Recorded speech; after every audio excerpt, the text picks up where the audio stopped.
রাজধানীতে পাওয়া যাচ্ছে বগুড়ার বিখ্যাত আলুঘাটি ও জামালপুরের মিল্লি ভাত। জিভে জল চলে আসা আলুঘাটি ও মিল্লি ভাতের স্বাদের সুনাম এরই মধ্যে ছড়িয়ে পড়েছে ভোজনরসিকদের মাঝে। এখানে খাবার ফেসবুকে দেখলাম, ফেসবুকে দেখে খুবই ভালো লাগলো, সরাসরি এসে ট্রাই করার ইচ্ছা ছিল। তো আজকে আসলাম, বন্ধুর সাথে আসলাম, তো এসে টেস্ট করে খুবই ভালো লাগছে। খুবই অথেন্টিক খাবার, খাবারের মান খুবই ভালো, আপনারা আসতে পারেন। বিখ্যাত আলুঘাটি কিংবা মিল্লি ভাত খেতে এতদিন বগুড়া কিংবা জামালপুর যেতে হতো কৌতূহলীদের। এবার ভোজন প্রিয়রা সেই কৌতূহল মেটাতে ছুটে আসছে তৌহিদের ফুটপাতের ছোট এই দোকানটিতে। ফেসবুকে মূলত ভিডিওটা দেখা হয়ে কিউরিসিটিটা জাগার পরে নতুন একটা ডিশ বগুড়ার আলুঘাটি, এর জন্য আজকে ট্রাই করতে আসলাম আর কি। পাতিলে রান্না হচ্ছে মিল্লি ভাত ও আলুঘাটি। জিভে জল চলে আসা মিল্লি ভাত ও আলুঘাটির সঙ্গে ভোজন রসিকের চাহিদা মতো পরিবেশন করা হয় খিচুড়ি। সুস্বাদু এই খাবার খেতে প্রতিদিন রাজধানীর উত্তরা, মতিঝিল, মোহাম্মদপুর সহ বিভিন্ন জেলা থেকে বাংলা বাইট নামের ফুডকার্টে ছুটে আসেন সব বয়সীরা। আমাদের এখানে ঢাকার বিভিন্ন অঞ্চল থেকেই মানুষজন আসে, মতিঝিল থেকে আসে, মোহাম্মদপুর থেকে আসে, কেরানীগঞ্জ থেকে আসে এবং ঢাকার আশেপাশের বিভিন্ন জেলা থেকেও আসে, নারায়ণগঞ্জ থেকে আসে, গাজীপুরের থেকেও লোকজন আসে এবং অনেকে ওই দিন একটা কাস্টমার এসেছিল বিদেশ থেকে, উনি যেটা আমাদের ভিডিও দেখে উনি এসে খেয়ে টেস্ট করে এটার খুবই সুন্দর রিভিউ দিয়ে গেছে। বান্ডেল থাকলে প্রতি সেনমানিতে টাকা বাঁচবে। বিকাশ সেনমানি বান্ডেল কিনে জিতুন প্রতি লেনদেনে।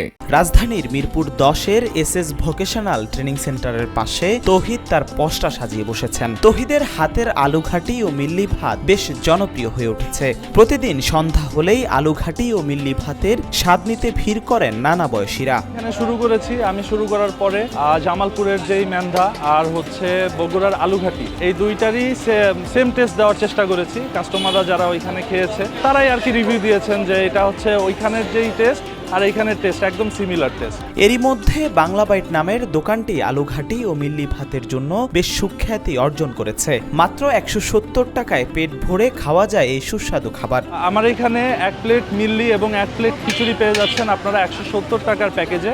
আপনার আলুঘাটি এবং খিচুড়ি আপনারা সেম প্রাইসে পেয়ে যাচ্ছেন 170 টাকা। এখানকার আলুঘাটি ও মিল্লি ভাত সম্পূর্ণ ঘরোয়া পদ্ধতিতে রান্না করা হয় বলে জানান তৌহিদ। খাবারের স্বাদ বৃদ্ধির জন্য বিভিন্ন মশলার ব্যবহার করা হলেও তৌহিদের একটি বিশেষ মশলার কারণে স্বাদ অতুলনীয় হয় বলে দাবি করেন তিনি। আলুঘাটি ও মিল্লি ভাতের স্বাদ নিতে প্রতিদিন সন্ধ্যা 6টা থেকে রাত 11টা পর্যন্ত ভিড় লেগেই থাকে। আমরা আমাদের রান্নার প্রসেসিং এর জন্য অথেন্টিক মাংস আনারই চেষ্টা করি, যেমন তেল, চর্বি, হাড় ছাড়া। আমাদের হচ্ছে গিয়ে রান্নার প্রসেসিংটা একদম নর্মাল গরুর মাংসের রান্নার প্রসেসিংই। আপনার আদা, রসুন, পেঁয়াজ, মরিচ সবই আমরা দেই, কিন্তু আমাদের একটা বিশেষ মশলা আছে যেটার কারণে এত খাবারটা সুস্বাদু হয়। দেশের বিভিন্ন জেলায় ঘুরে ঘুরে নানান খাবারের স্বাদ নিয়েছেন তৌহিদ। এর মধ্যে বগুড়ার আলুঘাটি এবং জামালপুরের মিল্লি ভাতের স্বাদ তার কাছে এতটাই ভালো লাগে যে এই খাবারের সাথে অন্যদের পরিচিত করাতে নিজেই শুরু করেন ব্যবসা। ছোটবেলা থেকে আমার ট্যুরের প্রতি অনেক ঝোঁক ছিল, তো সেই জায়গা থেকে আমি অনেক জায়গায় গেছি, যে খাওয়া দাওয়া করছি। বিশেষ করে বগুড়ার আলুঘাটিটা আর হচ্ছে মিল্লিটা, জামালপুরের মিল্লিটা, এই দুইটা গরুর মাংস ডিশ আমার কাছে খুব ভালো লাগছে। তো এটা তো ঢাকায় অ্যাভেলেবেল নাই, অনেক ডিশই অ্যাভেলেবেল আছে, শুকনগরের চুইঝাল অ্যাভেলেবেল আছে, কিন্তু বগুড়ার যে ডিশটা এটা ঢাকা আমি কোথাও খুঁজে পাইনি। আর জামালপুরের যে মেন্দাটা মিল্লি, এটা আমি খুঁজে পাইনি। তো এইখান থেকেই চিন্তা ভাবনা, কেননা ঢাকা শহরে আমরা প্রথম শুরু করি। লেখাপড়ার পাশাপাশি নিজে স্বাবলম্বী হওয়ার জন্য কিছু একটা করার চিন্তা অনেক আগে থেকেই মাথায় ছিল তৌহিদের। পরে ফুটপাতে এই ব্যবসা শুরু করে এখন বেশ ভালোই সাড়া পাচ্ছেন বলে জানান এই তরুণ।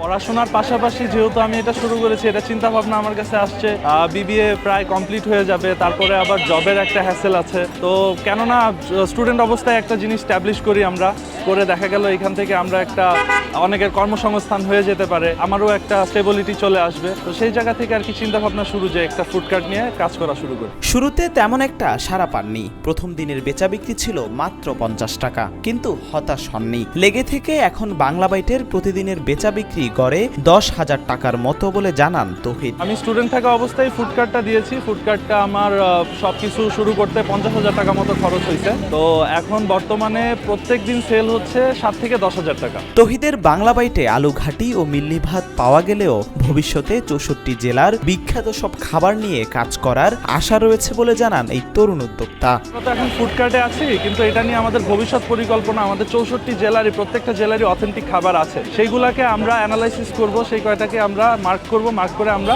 হয়তো বড় পরিসরে একটা শুরু করব। এমনি আমাদের ফিউচার ভিশন হচ্ছে আমরা 64 জেলার খাবার নিয়ে কাজ করব।